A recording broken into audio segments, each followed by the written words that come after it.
మీరు కూడా అలాగే కాలేజ్ స్టూడెంట్ అయ్యొచ్చు, బట్ మీకు కోడింగ్ అంటే ఇంట్రెస్ట్ లేదు. మన కాలేజ్లో చెప్పారన్నా లేదంటే మన ఫ్రెండ్స్ చేస్తున్నారని చెప్పేసి కోడింగ్ నేర్చుకోవడానికి ట్రై చేసే వాళ్ళు చాలా మంది ఉంటారు. దాంట్లో తప్పేం లేదు, బట్ కోడింగ్ మీద ఇంట్రెస్ట్ లేకపోతే దాని మీద లాంగ్ టర్మ్ లో వర్క్ చేయడం చాలా కష్టం. అంటే నేను ఈ వీడియోలో నాకు తెలిసిన top 4 best non IT jobs గురించి చెప్తా. సో మీరు కాలేజ్ స్టూడెంట్ అయినా లేదంటే కాలేజ్ లైక్ ఇంకా వెళ్దాం అనుకున్నా, కోడింగ్ తో పాటు ఇంకా ఇలాంటివి కూడా ఉన్నాయని తెలుసుకోండి. దీంట్లో గుడ్ న్యూస్ ఏంటంటే నేను ఇప్పుడు చెప్పే ప్రతి ఒక్క దానికి మీరు ఇంజనీరింగ్ చేయాల్సిన అవసరం లేదు. ఇన్ఫాక్ట్ కాలేజ్కి వెళ్ళాల్సిన అవసరం కూడా లేదు. ఇక్కడ మీ స్కిల్స్ మాత్రమే మ్యాటర్, మీ సర్టిఫికేట్ మాత్రం అస్సలు కాదు. ఈ లిస్ట్ లో ఫస్ట్ ఏంటంటే సోషల్ మీడియా మేనేజర్. పేరులోనే ఉంది సోషల్ మీడియా అని చెప్పేసి. వీటిలో ఏం జాబ్స్ ఉంటాయి భయ్య అంటే, ఇప్పుడు మన social media like Instagram, YouTube ఇవన్నీ ఉన్నాయి కదా, ఈ ప్లాట్ఫామ్స్ లో కంపెనీస్ వాళ్ళ పేజెస్ కానీ వాళ్ళ అకౌంట్స్ కానీ గ్రో చేసుకోవడానికి ట్రై చేస్తూ ఉంటాయి. కానీ ఆ కంపెనీని రన్ చేసేవాళ్ళు రోజంతా కూర్చొని సోషల్ మీడియాలో పోస్ట్ చేయలేరు కదా, అందుకని చెప్పేసి ఒకరిని హైర్ చేసుకుంటారు. ఆ ఒక్కడే నువ్వు.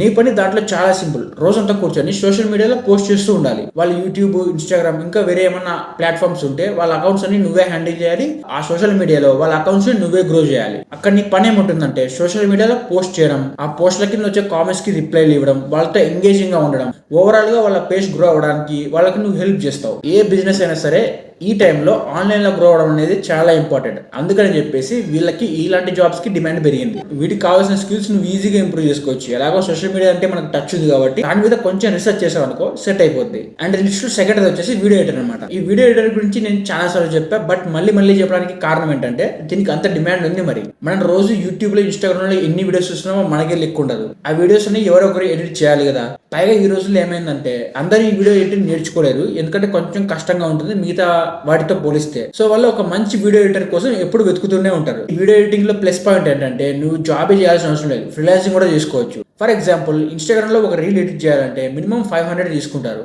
అదే యూట్యూబ్ లో ఒక లాంగ్ వీడియో ఎడిట్ చేయాలంటే మినిమం 1000 రూపీస్ తీసుకుంటారు. ఈ ప్రైజెస్ అనేవి మినిమం మాత్రమే. ఇక్కడ వీడియో ఎడిటింగ్ లో నీ క్వాలిటీ అండ్ నీ ఎక్స్పీరియన్స్ బట్టి నీకు ఇచ్చే శాలరీ కూడా పెరుగుతుంది అనమాట. ఇన్ కేసు నువ్వు జాబ్ చేస్తుంటే, ఒకవేళ నువ్వు ఫ్రీలాన్సింగ్ ప్రాజెక్ట్స్ చేస్తుంటే నువ్వు వాళ్ళకి ఇచ్చే క్వాలిటీ అవుట్పుట్ బట్టి నీకు ప్రాజెక్ట్కి ఎంత ఇస్తారు అనేది డిపెండ్ అయి ఉంటుంది. మనం కంపేర్ చేసుకుంటే వీడియో ఎడిటింగ్లో మంచి ఆపర్చునిటీస్ ఉన్నాయి, బట్ దానికి మంచి స్కిల్ కూడా అవసరం. And coming to the third one which is thumbnail designer. Thumbnail designer ఎక్కువ ఆలోచించాల్సిన అవసరం లేదు. యూట్యూబ్ వీడియోస్కి థంబ్నెయిల్ డిజైన్ చేసేవాడే థంబ్నెయిల్ డిజైనర్ ఆబ్వియస్లీ.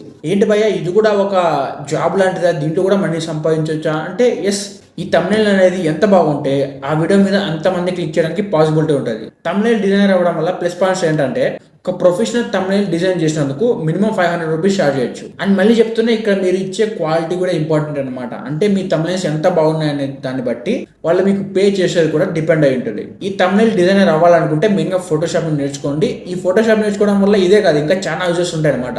లైక్ నువ్వు సోషల్ మీడియా పోస్టులు డిజైన్ చేయొచ్చు, పోస్టర్ డిజైన్ చేయొచ్చు. వన్స్ నువ్వు ఫోటోషాప్ నేర్చుకున్న తర్వాత యూట్యూబ్లో మిస్టర్ బీస్ట్ అని చెప్పేసి ఒక యూట్యూబర్ ఉంటాడు.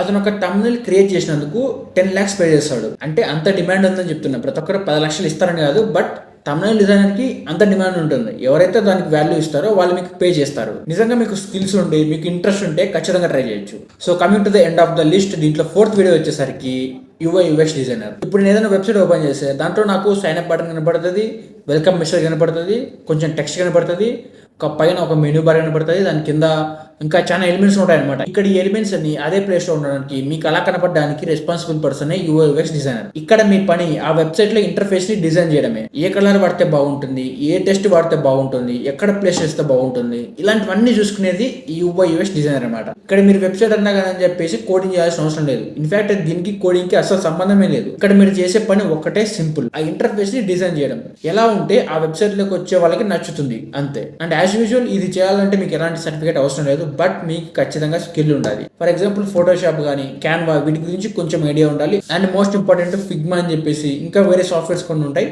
దాంట్లోనే మీరు ఈ UI UX ని డిజైన్ చేస్తారు. నాకు తెలుసు మీకు డౌట్ ఉన్నాయని, సో కామెంట్ బాక్స్ లో కామెంట్ చేయండి, దాని గురించి పక్కా వీడియో చేస్తా. కానీ నేను వీడియో చేసినప్పుడు మీరు చూడాలంటే సబ్స్క్రైబ్ చేసి పెట్టుకోండి ఉండాలి, పక్కన గంట సింబల్ కూడా నొక్కి పెట్టుకోండి ఉండాలి. ఈ వీడియోని లాస్ట్ వరకు చూసినందుకు thank you very much. And మనం మళ్ళీ కలుద్దాం.